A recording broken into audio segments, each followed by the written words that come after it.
Titik panas atau hotspot memicu kebakaran hutan dan lahan karhutla di Sumatera Selatan, Sumsel terpantau meningkat. Kepala Bidang Penanganan Darurat Badan Penanggulangan Bencana Daerah BPBD Sumatera Selatan Ansori mengingatkan akan kewaspadaan dengan meningkatkan kesiapsiagaan personil di daerah rawan karhutla.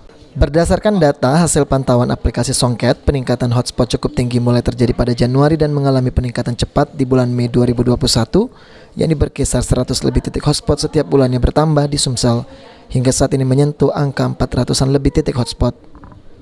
Rata-rata sebaran titik hotspot berada di wilayah seperti Kabupaten Banyu Asin, Musi Banyu Asin, Ogan Ilir, Ogan Komering Ilir, Muara Enim, Ogan Komering Ulu Timur, Lahat maupun Musirawas Utara.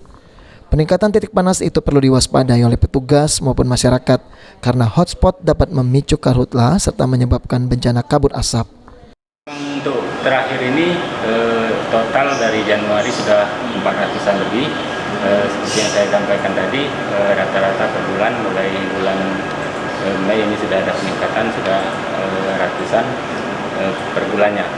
Kita berharap ini konstan karena sesuai dengan hasil rapat kemarin, paparan dari BMKG bahwa memang kondisi di Sumatera Selatan sebenarnya potensi hujannya masih ada sampai September, walaupun mungkin intensitasnya tidak terlalu tinggi.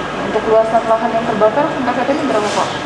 Jadi untuk luasan terbakar berdasarkan laporan ini sudah mencapai 9 dengan 8 sekitar 17 hektar. Ini yang terlapor ya, artinya mungkin banyak. Ansori juga menghimbau masyarakat untuk melakukan berbagai tindakan antisipasi terjadinya karhutla. Titik panas sendiri diprediksi akan terus meningkat seiring dengan mulai berkurangnya hujan. Peningkatan titik panas perlu diwaspadai terutama oleh masyarakat yang berada di 10 daerah yang dipetakan pada musim kemarau tahun ini rawan karhutla. Seperti kawasan Kota Palembang, Kabupaten Banyu Asin, Musi Banyu Asin, Ogan Ilir, Ogan Komering Ilir, Muara Enim, Ogan Komering Ulu Oku Timur, Lahat, Musirawas dan Musirawas Utara. Okta Alvari, Sipal TV.